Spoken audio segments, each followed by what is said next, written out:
3 enfants perdus suivent un chien mystérieux et trouvent une femme âgée, prisonnière des décombres, après une crue dévastatrice.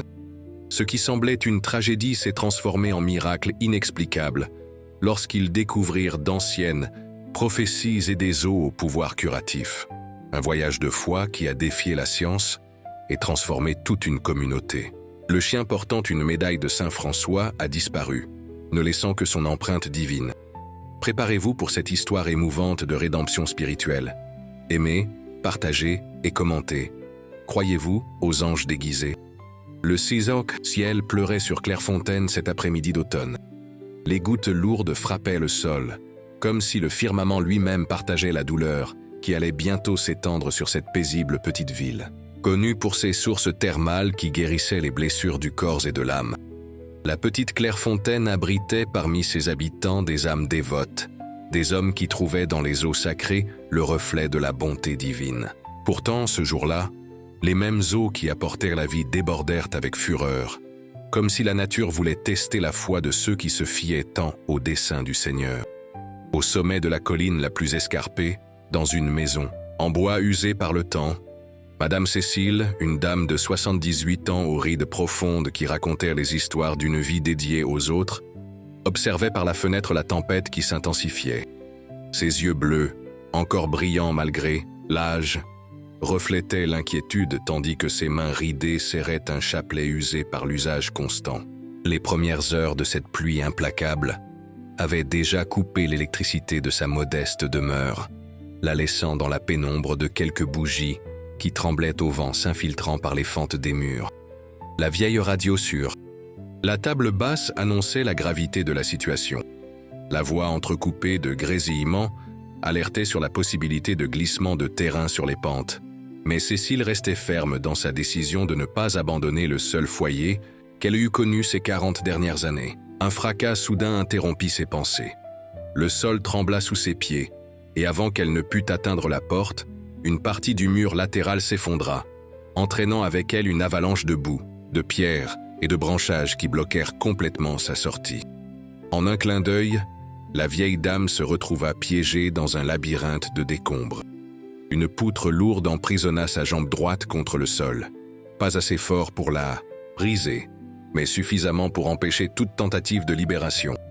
Son téléphone, projeté au sol par l'impact, gisait inutilisable à quelques mètres de distance, une ironie cruelle du destin qui plaçait le salut si près et, en même temps, si inatteignable. Des larmes silencieuses coulèrent sur son visage ridé, tandis que ses lèvres murmuraient des prières apprises dans l'enfance, demandant non pas un miracle pour elle-même, mais la force d'affronter ce qui allait suivre. Tandis que la solitude étreignait Madame Cécile dans sa captivité improvisée, dans la partie basse de la ville, 3 enfants défièrent la pluie qui commençait à faiblir, s'aventurant aux abords du bois des Murmures, un lieu où les arbres centenaires semblèrent garder des secrets aussi anciens que la création elle-même. Mathieu, un garçon de 11 ans aux cheveux noirs rebelles et aux yeux curieux qui interrogeaient constamment le monde autour de lui, menait le petit groupe. À ses côtés, Pierre, 9 ans, avec des taches de rousseur qui dansaient sur son visage à chaque sourire, et le petit Luc, âgé de seulement 7 ans, dont les yeux verts portaient une sagesse inexplicable pour son âge, complétaient le trio qui serait bientôt l'instrument de quelque chose de bien plus grand qu'il ne pouvait l'imaginer. « Rentrons, ma mère va s'inquiéter », argumenta Pierre en ajustant son bonnet trempé sur ses cheveux roux. « Juste un peu plus longtemps. Je veux voir si je trouve cet arbre creux dont papy a parlé. Il a dit qu'il y avait caché un trésor quand il était enfant, » insista Mathieu, dont l'esprit aventureux l'emportait toujours sur la prudence. Luc observait silencieusement un papillon bleu qui, défiant l'humidité de l'air, se posa gracieusement sur une feuille mouillée. C'est alors qu'un aboiement lointain attira son attention. « Regardez ! Un chien !» s'exclama le plus jeune, pointant une silhouette canine qui se déplaçait entre les arbres détrempés. L'animal, un berger allemand au pelage doré tacheté, de noir, fixait les enfants. Il y avait quelque chose de mystérieux dans ses yeux marron profonds, presque humains dans leur expressivité. À son cou, une médaille argentée se balançait doucement, reflétant les rares rayons de soleil qui parvenaient à percer les nuages commençant à se dissiper. Il a l'air perdu, commenta Pierre, tendant la main vers l'animal qui, étonnamment, ne s'approcha ni ne s'enfuit, maintenant une distance calculée. « Je crois qu'il veut qu'on le suive », observa Mathieu, lorsque le chien recula de quelques pas, sans détourner le regard des enfants. Ma grand-mère disait qu'il ne faut pas suivre les animaux étranges dans le bois, avertit Luc, la voix étranglée par la crainte. Elle racontait des histoires d'esprits de la forêt qui se déguisent pour attirer les voyageurs imprudents. Cependant, la curiosité l'emporta sur la peur, et avant qu'ils ne puissent discuter davantage, le chien disparut entre les arbres, comme une ombre avalée par la pénombre de la forêt. Sans réfléchir à deux fois, Mathieu courut dans sa direction, suivi par Pierre et enfin par un Luc hésitant. Ce qui avait commencé comme un simple jeu se transforma rapidement en un voyage à travers des sentiers inconnus. Des branches trempées leur fouettaient le visage, alors qu'ils s'enfonçaient de plus en plus profondément dans la forêt. Le paysage familier du bois des Murmures céda la place à une végétation plus dense et sauvage. Les sons réconfortants des oiseaux qui chantaient habituellement dans cette région furent remplacés par un silence troublant, rompu seulement par l'aboiement occasionnel du chien mystérieux, toujours visible au loin, comme une lumière guide qui les maintenait en mouvement. « Mathieu, on est perdu », constata Pierre, la voix tremblant légèrement. Le ciel, qui s'éclaircissait auparavant, recommençait à s'assombrir, non plus à cause des nuages de pluie, mais à cause de l'avancée de l'après-midi qui laisserait bientôt place au crépuscule. « On n'est pas perdu », répondit Mathieu avec plus de conviction dans la voix qu'il n'en ressentait réellement dans son cœur. « On suit le chien. Il doit appartenir à quelqu'un. Il va nous emmener quelque part en sécurité. » Luc, le plus jeune et généralement le plus silencieux, s'arrêta brusquement, pointant la médaille qu'il pouvait maintenant voir clairement au cou de l'animal qui avait finalement ralenti le pas. « Regardez, c'est Saint François d'Assise », s'exclama-t-il, reconnaissant l'image gravée sur le métal. « Ma grand-mère en a une pareille sur son autel. » Le chien, comme s'il comprenait qu'il avait été remarqué, s'assit un moment, permettant aux enfants de le rattraper.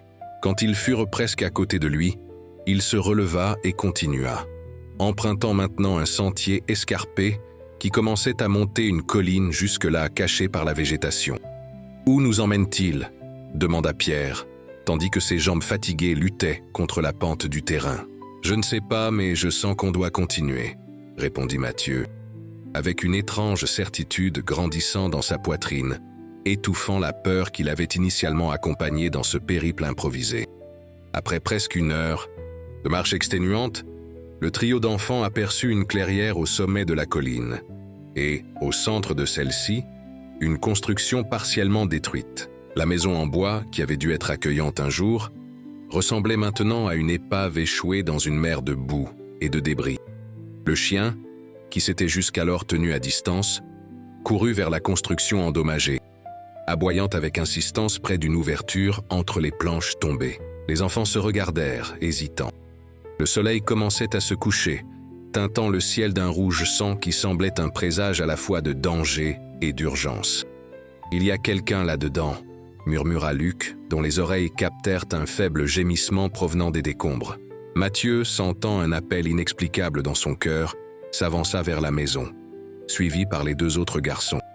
À mesure qu'ils approchaient, le son devint plus clair, une demande d'aide presque inaudible, la voix fragile de quelqu'un dont l'espoir s'évanouissait avec les dernières lueurs du jour. Avec précaution, les enfants commencèrent à enlever de petits morceaux de bois et de gravats, créant un passage étroit par lequel Mathieu, étant le plus mince des trois, réussit à se faufiler. L'intérieur de la maison était dans la pénombre, éclairé seulement par quelques rayons de soleil couchant qui pénétraient par les fentes du toit partiellement effondré. L'odeur de terre mouillée et de bois pourri envahit ses narines, tandis que ses yeux s'ajustaient à l'obscurité. « Y a-t-il quelqu'un » appela-t-il, sa voix résonnant dans l'espace confiné.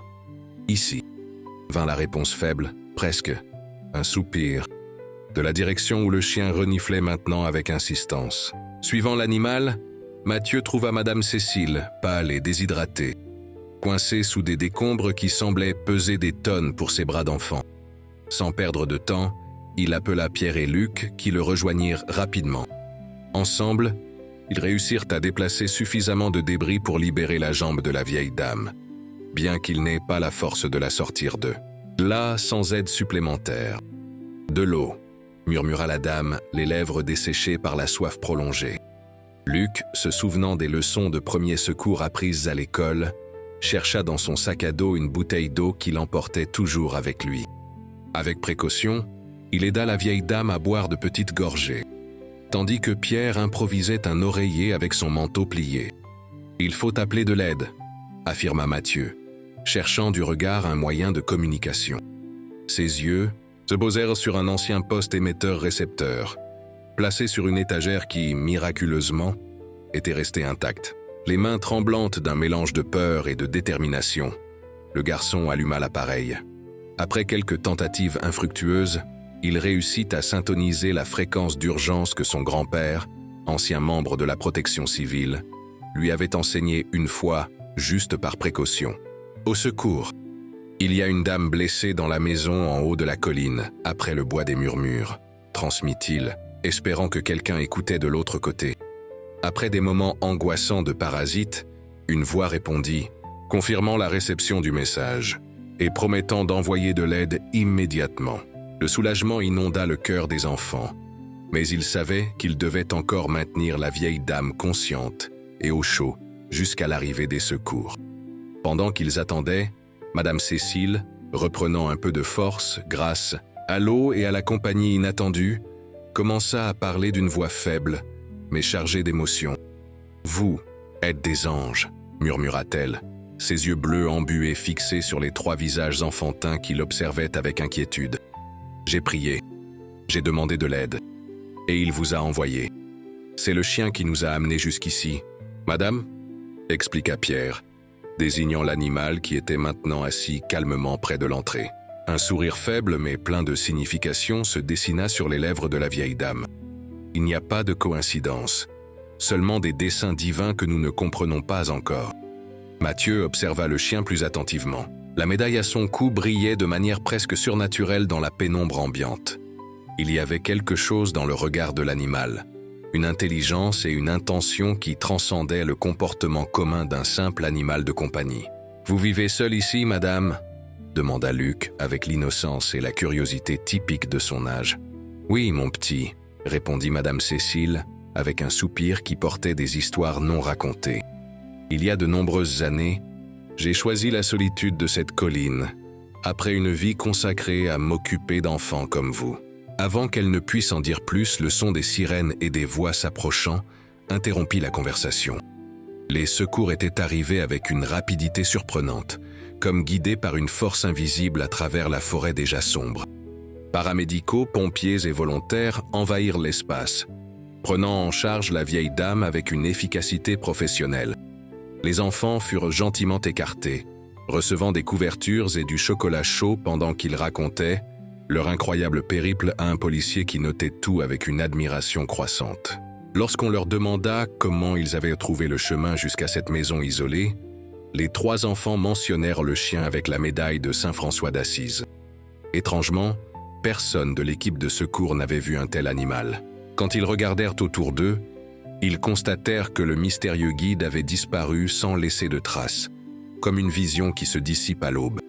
Sur la civière improvisée, alors qu'elle était préparée pour le transport, Madame Cécile serra la main de Mathieu avec une force surprenante pour son état affaibli et murmura « Cherchez la médaille, il l'a laissée pour vous. » Confus mais obéissant, le garçon fouilla la zone autour de l'entrée, trouvant, à sa grande surprise, la médaille argentée sur une pierre, comme si elle avait été soigneusement placée là. Il n'y avait pas d'empreinte, pas de signe du chien, juste le petit objet brillant sous la faible lueur des lampes de poche des secouristes. Tandis que la vieille dame était emmenée à l'hôpital et les enfants réunis avec leurs familles inquiètes, une histoire extraordinaire commença à circuler dans la petite Clairefontaine. L'histoire de trois enfants perdus qui, guidés par un animal mystérieux, étaient devenus des instruments de salut pour une aînée que beaucoup avaient oubliée. Mathieu, cependant, ne pouvait oublier le regard du chien, ni les paroles énigmatiques de Madame Cécile. Il garda la médaille dans sa poche, sentant son poids comme une responsabilité qu'il ne comprenait pas encore complètement, mais qu'il acceptait intuitivement. Les semaines suivantes, la vie dans la petite ville. tenta de revenir à la normale. Les eaux des crues se retirèrent, laissant derrière elles des cicatrices dans le paysage et dans les mémoires. Les enfants retournèrent à l'école, accueillis comme de petits héros. Une attention qui dérangeait, particulièrement Mathieu, dont l'esprit interrogateur se tournait maintenant vers les événements inexplicables de cet après-midi-là. Mathieu n'était pas un garçon religieux. Depuis que sa grand-mère était tombée gravement malade 6 mois auparavant, son jeune cœur cultivait une colère silencieuse contre Dieu. Comment un être tout-puissant et supposément aimant pouvait-il permettre que Madame Élise, la femme, qui avait passé sa vie à aider tout le monde dans la communauté avec ses connaissances en herbes médicinales, dépérisse maintenant dans un lit, consumé par une maladie que même les meilleurs médecins de la capitale ne parvenaient pas à nommer? Ce doute rongeait sa foi, la transformant en une ombre de ressentiment qui grandissait à mesure que l'état de sa grand-mère empirait. Cependant, les événements au sommet de la colline avaient semé une graine de doute dans son scepticisme. Non pas sur l'existence de Dieu, il n'en avait jamais vraiment douté, mais sur sa nature et ses desseins. Un dimanche après-midi, 1 mois après le sauvetage, Mathieu décida de rendre visite à Madame Cécile, qui se remettait maintenant dans sa maison partiellement reconstruite grâce aux efforts de la communauté locale.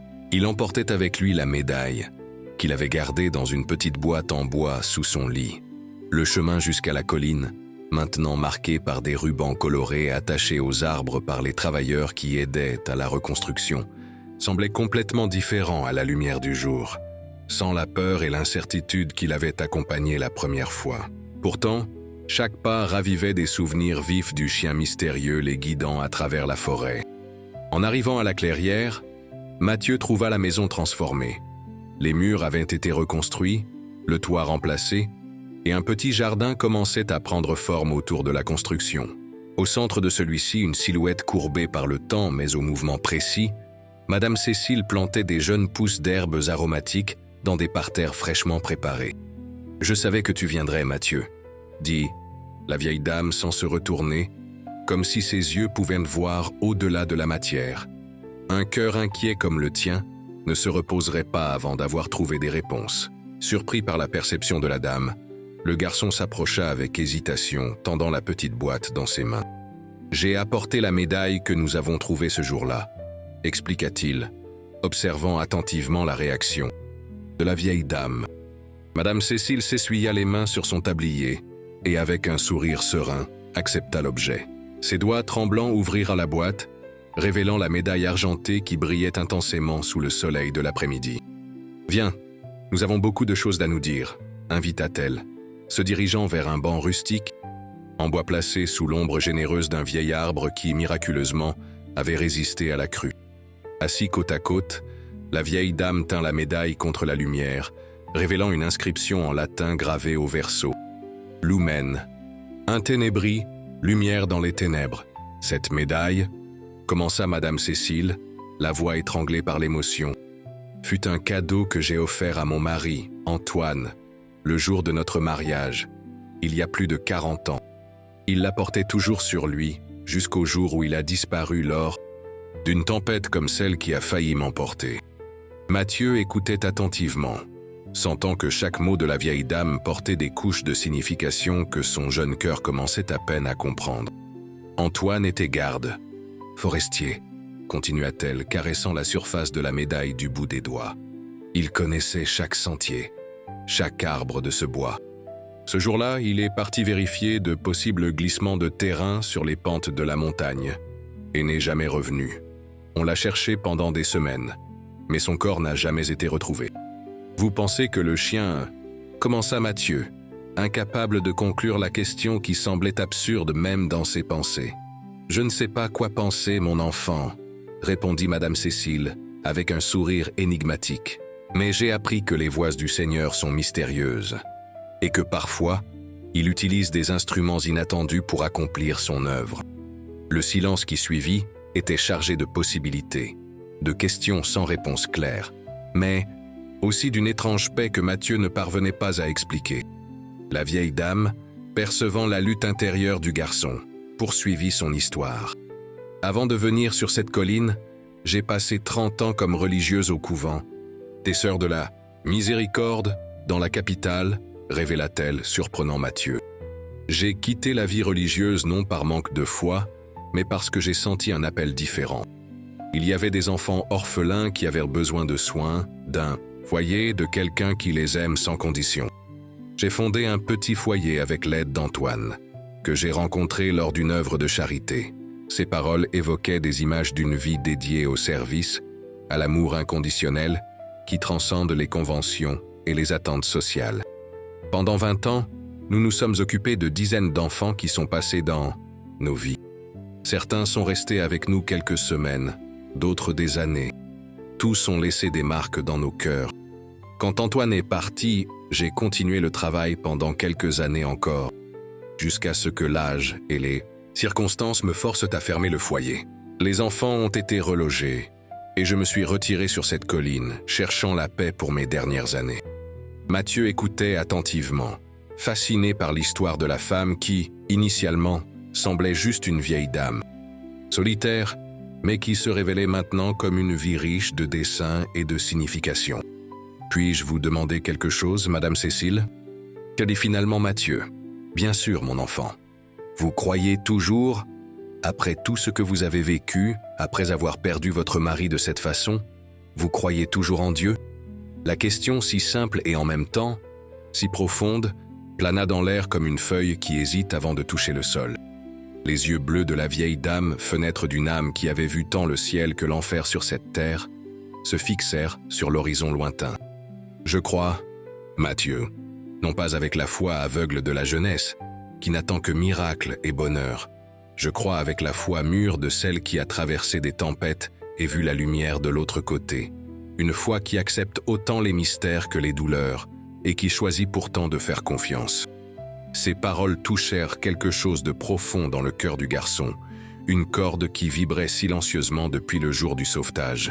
« Ma grand-mère est en train de mourir », avoua-t-il enfin, les larmes qu'il avait réprimées pendant des mois trouvant enfin leur chemin sur ses joues encore enfantines. Les médecins disent qu'il n'y a plus rien à faire. Comment puis-je croire en un Dieu qui permet cela ? Madame, Cécile n'offrit pas de réponse facile ni de consolation vide. Au lieu de cela, elle tendit sa main ridée et serra fermement la petite main tremblante du garçon. La souffrance n'est pas une punition, Mathieu. Elle fait partie du mystère de la vie, aussi inexplicable que l'amour que nous ressentons. Pour ceux qui partent, ta grand-mère, d'après ce que tu me racontes, a vécu une vie de service et d'amour. Son départ apportera de la douleur, inévitablement, mais laissera aussi un héritage de lumière que tu porteras en toi. Ils conversèrent pendant des heures cet après-midi-là, partageant des histoires, des larmes et, finalement, des sourires.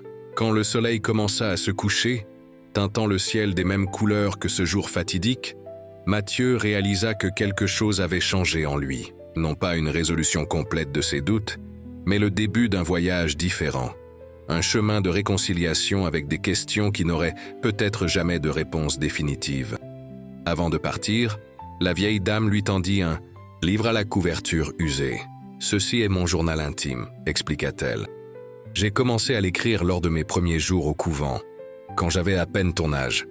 Peut-être y trouveras-tu quelques réponses, ou du moins, de meilleures questions. » Mathieu accepta le cadeau avec révérence, sentant son poids comme un témoignage de confiance qu'il ne pouvait trahir. « Reviens la semaine prochaine », invita Madame Cécile. « Amène tes amis.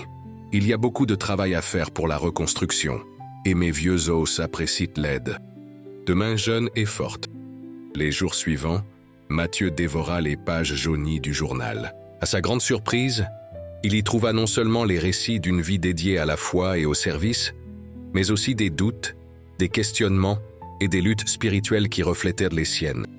Madame Cécile n'avait pas toujours été la femme sereine et sage qu'il avait connue.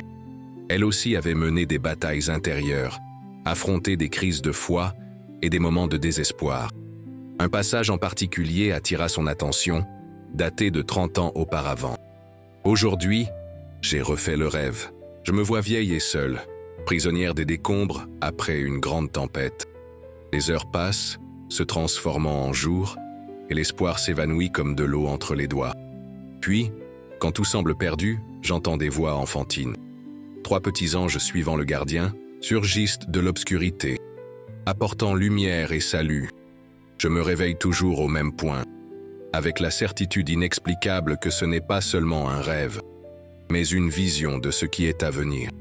Si c'est vrai, j'ai encore beaucoup à vivre, beaucoup à affronter.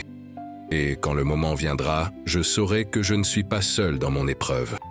Les mains de Mathieu tremblèrent en lisant ces lignes, écrites des décennies avant sa naissance. La possibilité que sa rencontre avec Madame Cécile n'ait pas été une simple coïncidence, mais une partie d'un plan plus vaste, un dessein tracé au-delà de la compréhension humaine, était à la fois effrayante et réconfortante.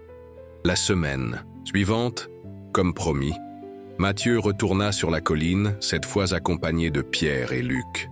Ensemble, ils aidèrent à la reconstruction du jardin, à la peinture des murs extérieurs et à de petites réparations qui dépassaient les capacités de la vieille dame.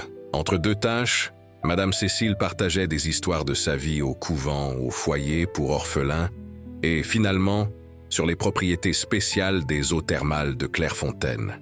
Ces sources, expliqua-t-elle, tandis qu'ils se reposaient tous les 4 à l'ombre après une matinée de travail intense, ne sont pas ordinaires. Les anciens habitants autochtones de cette région les considéraient comme des portails vers le monde spirituel. Les premiers colons, chrétiens dévots, ont réinterprété cette croyance, voyant dans les eaux une manifestation de la grâce divine. C'est pour ça que la ville s'appelle Clairefontaine, demanda Luc, toujours fasciné par les histoires et les légendes. Exactement, confirma la vieille dame. Les propriétés curatives de ces eaux ont attiré des gens de partout, cherchant un soulagement pour les douleurs du corps et de l'âme. La tradition de la fête des eaux vives, que nous célébrons annuellement, trouve ses racines dans cette histoire ancienne. Ma mère a dit que la fête de cette année sera encore plus grande, commenta Pierre, croquant dans une pomme offerte par leur hôtesse. On dit qu'ils vont nous rendre hommage en tant que les petits héros de Clairefontaine. Mathieu leva les yeux au ciel, visiblement mal à l'aise avec l'attention reçue depuis le sauvetage. On n'a rien fait d'extraordinaire. N'importe qui aurait aidé. Ne sois pas modeste, Mathieu, le réprimanda doucement Madame Cécile. L'extraordinaire se présente rarement sous des formes évidentes. Parfois, ce sont les gestes, apparemment simples, qui portent le plus grand pouvoir de transformation. Les visites à la colline devinrent une routine les semaines suivantes. Ce qui avait commencé comme un geste de gentillesse se transforma en un lien authentique entre les 3 enfants et la vieille dame. Madame Cécile, avec sa sagesse sereine et ses histoires captivantes, offrait une perspective qu'aucun d'eux ne trouvait dans leur propre famille ou à l'école. Pour Mathieu, en particulier, ces moments sur la colline devinrent un refuge, un espace où il pouvait exprimer librement ses doutes et ses craintes concernant la maladie de sa grand-mère, qui continuait de dépérir malgré les traitements. 2 mois après le sauvetage, quelque chose d'inattendu se produisit. Pendant le cours de sciences, Mathieu eut l'idée d'apporter un échantillon de l'eau de la source, proche de la maison de Madame Cécile, pour analyse à l'exposition scientifique de l'école. La vieille dame avait mentionné que cette source, spécifique, plus petite et moins connue que les principales attractions touristiques de la ville, possédait des propriétés uniques. Avec l'aide de Pierre et Luc, il collecta l'eau dans des flacons stérilisés fournis par le professeur.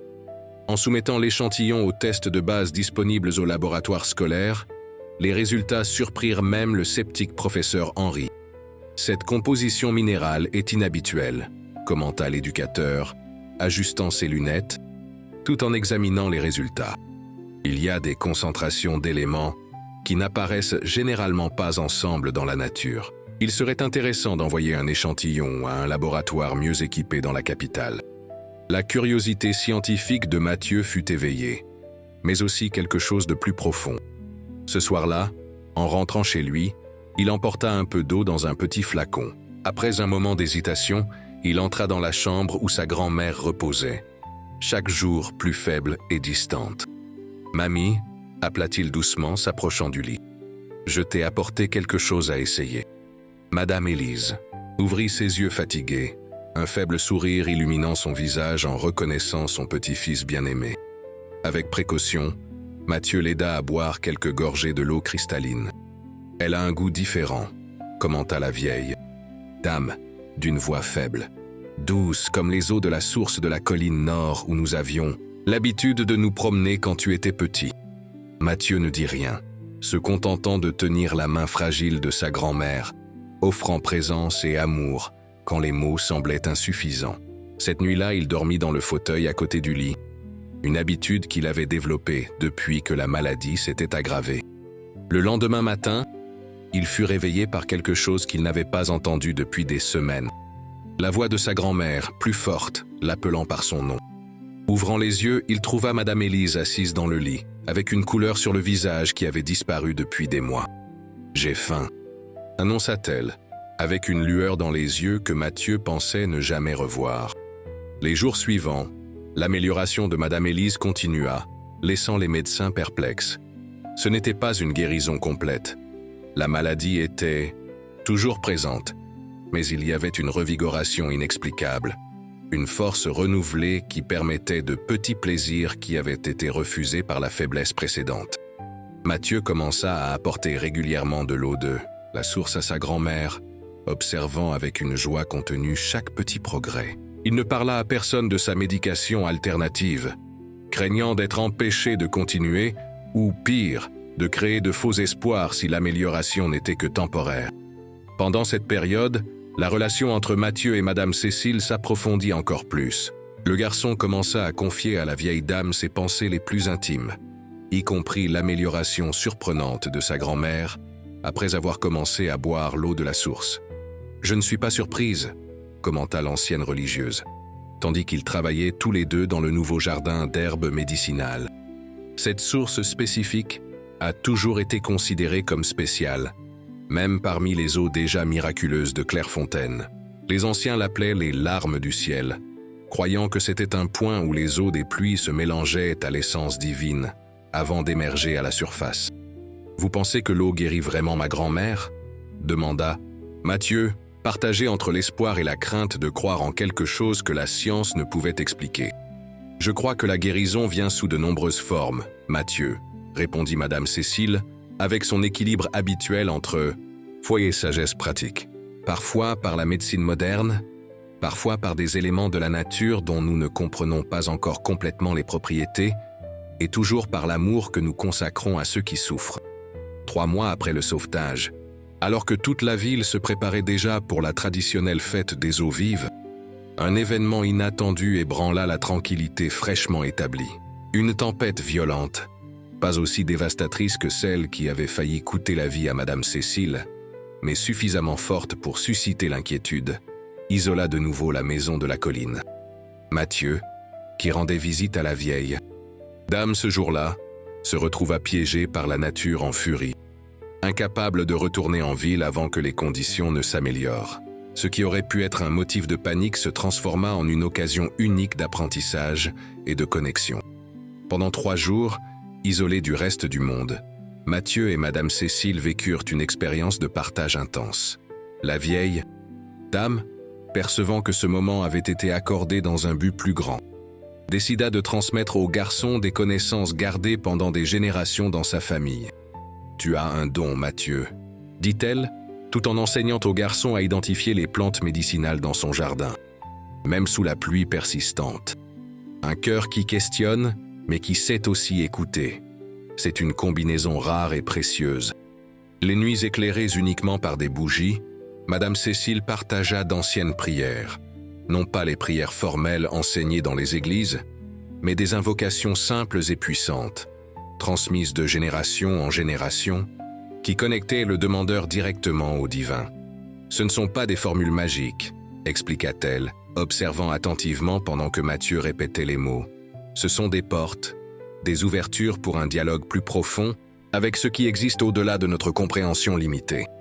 Le matin du 4e jour, lorsque la tempête s'apaisa enfin, permettant aux équipes de secours d'atteindre la colline pour vérifier le bien-être de la vieille dame, ils trouvèrent Mathieu et Madame Cécile prenant calmement le thé sur la véranda reconstruite, comme si ces jours d'isolement n'avaient été qu'une brève parenthèse dans leur routine normale. Le retour en ville fut marqué par une révélation surprenante. Pendant son absence, Mathieu découvrit que sa mère, inquiète de sa disparition, avait recouru à tous les moyens possibles pour le retrouver, y compris rendre visite à Madame Élise à l'hôpital pour vérifier si son petit-fils y était passé. Au cours de cette visite, quelque chose d'extraordinaire se produisit. Sa mère, observant l'amélioration notable de la santé de la grand-mère, demanda ce qui aurait pu causer un tel changement. Dans un moment de franchise, Madame Élise mentionna l'eau que Mathieu apportait régulièrement. « De l'eau d'où » Tony demanda la mère, intriguée. « De la source de la colline nord, d'après le goût », répondit la vieille dame. « La même que nous visitions quand Mathieu était enfant. La même dont ta mère, ma fille Thérèse, disait qu'elle avait guéri sa toux persistante quand elle n'avait que 5 ans. » Ce commentaire apparemment anodin établit une connexion que Mathieu n'aurait jamais pu imaginer. Sa mère, surprise, révéla quelque chose qu'elle n'avait jamais partagé avec son fils. Enfant, elle avait elle-même été l'une des orphelines temporairement accueillies par Madame Cécile et Antoine après avoir perdu ses parents dans un accident. Je suis resté avec eux pendant près de 2 ans, jusqu'à ce que ta grand-mère, ma tante qui vivait alors dans la capitale, puisse me recevoir. Puis raconta-t-elle à Mathieu après son retour. Madame Cécile a été comme une mère pour moi pendant cette période. Quand j'ai grandi et que je suis venu vivre à Clairefontaine, je n'ai jamais imaginé que cette même dame vivrait isolée sur la colline, sans que je connaisse son identité. Cette révélation créa un nouveau sens à la connexion entre Mathieu et la vieille dame. Ce n'était pas seulement une amitié fortuite née d'un sauvetage improbable, mais une réunion d'âmes qui avait déjà été connectée à travers les générations, un cercle se complétant à travers le temps et les circonstances. « Pourquoi ne me l'avez-vous jamais dit ?» demanda Mathieu à Madame Cécile, à la première occasion qu'il eut de lui rendre visite après avoir découvert ce lien familial. La vieille dame sourit, ses yeux brillants de la sagesse tranquille que seules les années peuvent accorder. « Certaines vérités doivent être découvertes au bon moment, Mathieu. Si j'avais révélé ce lien immédiatement, tu m'aurais rendu visite par obligation, par sens du devoir familial. Au lieu de cela, tu es venu par choix, mu par ta propre curiosité et compassion. Cela a rendu notre relation plus vraie, plus significative. À mesure que la date de la fête des eaux vives approchait, marquant 5 mois depuis le sauvetage, toute la ville vibrait des préparatifs. Cette année, l'événement aurait une signification particulière, non seulement célébrant les eaux, miraculeuses qui avaient donné nom et raison d'être à la communauté, mais aussi rendant hommage au sauvetage extraordinaire que beaucoup considéraient désormais comme un véritable miracle. Mathieu, Pierre et Luc, initialement mal à l'aise avec l'attention, commencèrent à accepter leur rôle dans le récit qui faisait désormais partie de l'histoire locale. Cependant, quelque chose perturbait la conscience de Mathieu. Lors d'une réunion préparatoire pour le festival, il entendit des commentaires sur les plans ambitieux du maire Robert Dubois pour l'avenir des eaux thermales. « Cette année ne sera que le début », commenta l'homme politique, entouré d'hommes d'affaires venus de l'extérieur. « Attendez le prochain festival, lorsque notre partenariat avec Aqua Global sera déjà mis en œuvre. Clairefontaine cessera d'être seulement une destination touristique régionale pour devenir une marque internationale d'eau minérale embouteillée. » Ces mots donnèrent froid dans le dos à Mathieu. Par la suite, en partageant ses préoccupations avec Madame Cécile, il trouva chez la vieille dame la même appréhension. L'exploitation commerciale de ces eaux serait un désastre, affirma-t-elle, avec une gravité dont Mathieu avait rarement été témoin. Ce n'est pas seulement une question de préservation environnementale, bien que cela soit déjà une raison suffisante d'inquiétude. C'est quelque chose de plus profond. Que voulez-vous dire ? Questionna Mathieu, sentant qu'il était sur le point de recevoir une révélation importante. Madame Cécile hésita un moment, comme si elle évaluait si le garçon était prêt pour la vérité complète. « Il est temps de te confier le secret que j'ai gardé pendant toute ma vie d'adulte, » décida-t-elle finalement. « Les eaux de Clairefontaine ne sont pas de simples sources thermales aux propriétés médicinales. Elles font partie d'un équilibre ancestral, un pacte entre le monde physique et le spirituel qui remonte à des temps qui précèdent notre compréhension historique. » Les jours suivants, la vieille dame partagea avec Mathieu des connaissances qui avaient été confiées à peu de personnes au fil des générations. En tant que dernière survivante d'un petit groupe de gardiens, des hommes et des femmes qui avaient dédié leur vie à protéger le secret des eaux, Madame Cécile voyait en Mathieu, Pierre et Luc non seulement ses sauveurs, mais les prochains porteurs de cet héritage. Le chien avec la médaille de Saint François d'Assise n'était pas une coïncidence, expliqua-t-elle. À chaque génération, lorsqu'un gardien est en danger, ou lorsque les eaux elles-mêmes sont menacées, le guide apparaît, conduisant ceux qui ont été choisis pour continuer la mission. Mathieu absorbait ces informations avec un mélange de fascination et d'incrédulité. Une partie de lui, le garçon rationnel, élevé à l'ère de la science et de la technologie, résistait à accepter de tels concepts mystiques. Une autre partie, celle qui avait expérimenté l'amélioration inexplicable de sa grand-mère, qui avait été témoin de la disparition du chien mystérieux ne laissant que la médaille, était ouverte à des possibilités qui transcendaient sa compréhension logique. « Que pouvons-nous faire » demanda-t-il finalement, acceptant l'appel implicite dans les paroles de la vieille dame.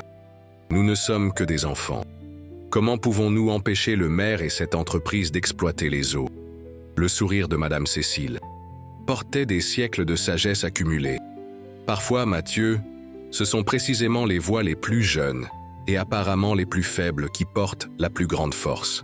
Vous trois avez déjà été les instruments de quelque chose de plus grand lorsque vous m'avez sauvé. Maintenant, vous êtes appelés à nouveau, cette fois pour sauver quelque chose qui appartient non seulement à cette génération, mais à toutes celles qui viendront après nous. Avec les conseils avisés de Madame Cécile, les trois garçons commencèrent à enquêter sur l'histoire documentée des sources. Dans la cave de la maison de la colline, protégée de l'humidité par des techniques de préservation que l'ancienne religieuse avait apprises pendant ses années au couvent, ils trouvèrent des documents remontant au XIXe siècle, y compris un ancien décret déclarant les eaux de Clairefontaine comme patrimoine d'intérêt public, protégé de toute exploitation commerciale exclusive.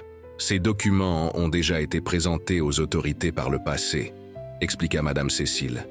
Mais à chaque génération surgissent ceux qui, mus par la cupidité, tentent de trouver des failles juridiques pour contourner la protection. Jusqu'à présent, les gardiens ont toujours réussi à les en empêcher. Cette fois, cependant, la menace est plus sophistiquée, soutenue par de puissants intérêts économiques et une influence politique. Mathieu partagea les découvertes avec Pierre et Luc, qui se rallièrent rapidement à la cause. Ensemble, ils recrutèrent d'autres camarades de classe, formant une petite armée d'enfants déterminés à protéger le patrimoine naturel et culturel de leur ville. « Nous avons aussi besoin de l'aide des adultes », pondra Pierre toujours, le plus pragmatique du groupe. « Personne ne prend les enfants au sérieux dans les affaires politiques. »« Tous les adultes ne sont pas du côté du maire », argumenta Luc. « Mon père a toujours critiqué les plans de développement qui ignorent les traditions locales. Et il connaît d'autres commerçants qui pensent la même chose. » Ainsi, dans les semaines précédant la fête des eaux vives, une alliance remarquable commença à se former. Menée par trois enfants qui portaient désormais le titre non officiel de « gardien junior des eaux », des habitants de tous âges s'unirent autour d'un objectif commun: protéger le véritable esprit de Clairefontaine. La stratégie était simple, mais potentiellement puissante. Pendant la cérémonie principale de la fête, lorsque le maire annoncerait officiellement le partenariat avec Aqua Global, les trois garçons mèneraient une présentation alternative, révélant à la communauté et aux visiteurs la véritable histoire des eaux. Appuyés par les documents historiques et les témoignages recueillis auprès de personnes ayant expérimenté des guérisons inexplicables au fil des décennies. La veille du grand jour, alors que les derniers préparatifs étaient finalisés, Mathieu rendit une dernière visite à Madame Cécile, cherchant à la fois des conseils et une bénédiction pour le défi qui approchait. « J'ai peur », avoua-t-il, assis sur la véranda tout en observant le soleil se coucher sur la vallée où s'étendait la ville, déjà illuminée par les lumières colorées du festival. « Et si nous échouons ? Et si personne ne nous écoute ?» La vieille dame, qui au cours des derniers mois semblait avoir rajeuni, ranimée par un but renouvelé et par la compagnie des enfants, caressa doucement les cheveux du garçon. « La peur n'est pas l'absence de courage, Mathieu. C'est la reconnaissance de l'importance de ce qui est en jeu. Souviens-toi de ce que nous avons appris ensemble. Nous agissons comme des instruments de quelque chose de plus grand que nous-mêmes. Le résultat final est hors de notre contrôle. Mais l'intégrité de nos actions est entièrement entre nos mains. Avec ces paroles résonnant dans son esprit, Mathieu retourna en ville, où Pierre et Luc l'attendaient pour les derniers ajustements de leur présentation. La nuit fut longue, remplie autant d'enthousiasme que d'appréhension, de prières murmurées et de révisions minutieuses de faits historiques. L'aube de la fête des Eaux-Vives apporta un jour étonnamment clair pour cette période de l'année. Toute la ville respirait l'attente, les rues décorées de rubans bleus symbolisant les eaux sacrées, des autels improvisés à chaque coin, offrant un espace pour les bougies et les remerciements pour les grâces obtenues. La cérémonie principale était prévue pour midi, dans l'amphithéâtre naturel formé par les pentes douces entourant la source principale. Des heures avant, les gens s'agglutinaient déjà, cherchant les meilleures places. Parmi la foule, discrètement positionnés selon le plan, se trouvaient les alliés recrutés par le trio, des aînés respectés par la communauté, des commerçants influents, des professeurs estimés et, plus important encore, des gens ordinaires dont les histoires de guérison seraient les preuves les plus puissantes.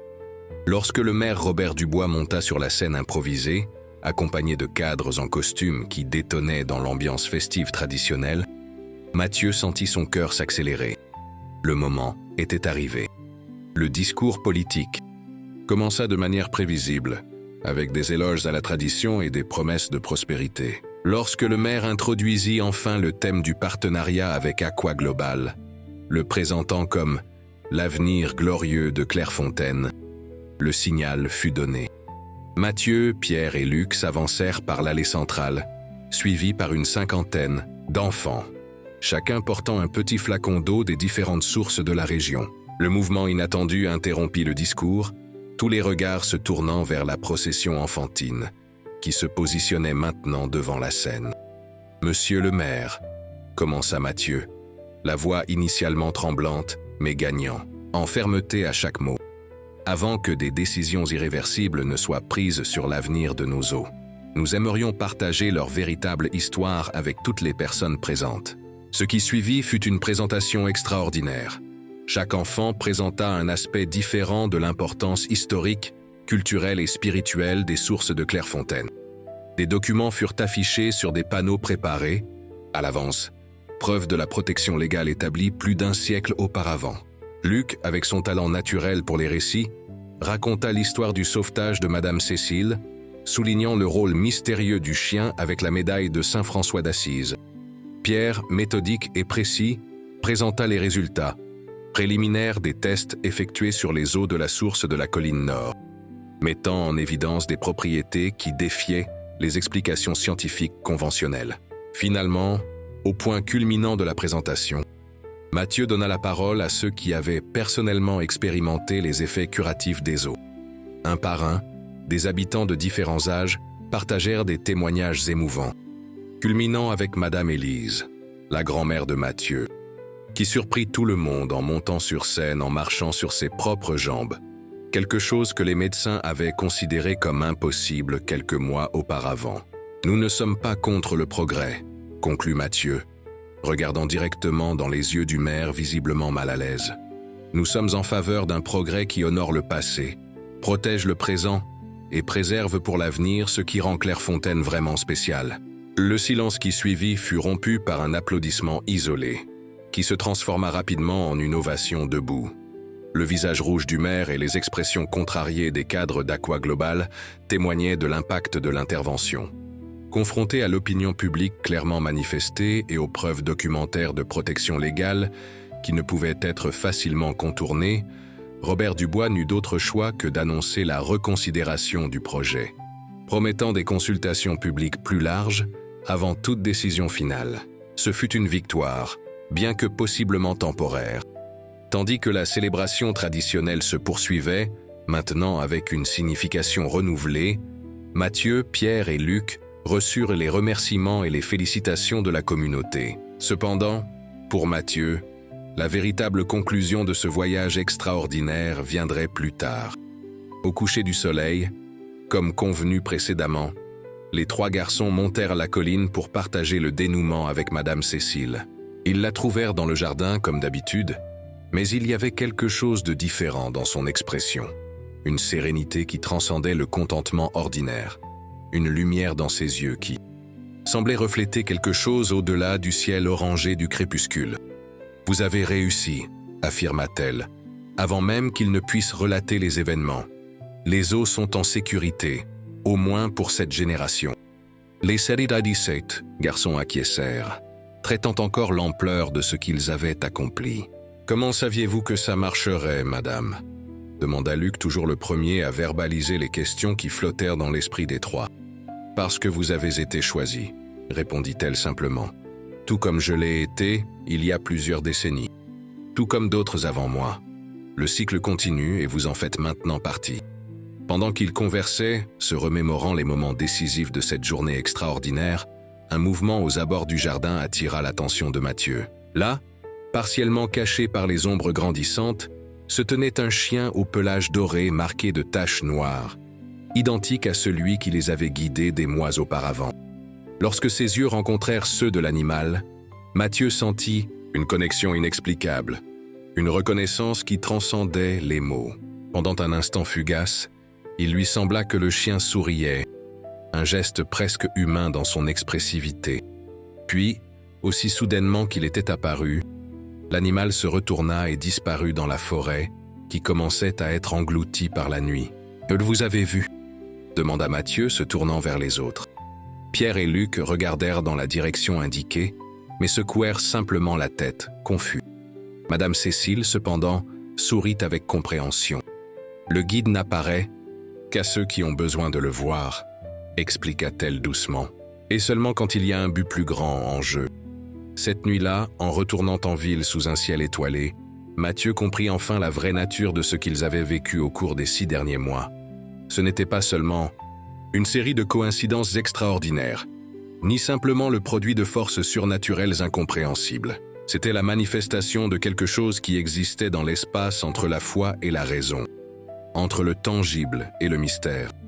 La reconnaissance que chaque personne, indépendamment de son âge ou de sa situation, peut être un instrument de transformation lorsqu'elle agit mue par des desseins plus grands que l'intérêt personnel. Le voyage qui avait commencé avec 3 enfants perdus suivant un chien mystérieux avait bouclé un cercle parfait. Mathieu, qui avait remis en question sa foi après la maladie de sa grand-mère, avait trouvé non pas des réponses définitives, mais une forme différente de relation avec le divin, non pas à travers des certitudes absolues, mais par l'acceptation humble du mystère et l'engagement envers des actions qui honorent l'interdépendance de toutes les choses vivantes. Les eaux curatives de Clairefontaine continueraient à couler librement, offrant leur bénédiction à ceux qui les chercheraient avec un cœur sincère. Et 3 enfants, désormais transformés par l'expérience partagée, porteraient avec eux l'héritage d'une vieille dame sage et la responsabilité de devenir, chacun à sa manière, des instruments d'espoir dans un monde toujours en besoin de guérison et de rédemption. Tandis que les lumières du festival brillaient au loin dans la vallée, Mathieu serra fermement la médaille de Saint François d'Assise, qu'il portait désormais toujours sur lui. Non plus comme un objet de superstition ou un talisman magique, mais comme un rappel constant que les miracles les plus vrais se produisent à travers des mains humaines qui se laissent guider par quelque chose de plus grand, que ce quelque chose soit appelé Dieu, destin ou simplement le meilleur de notre propre humanité partagée.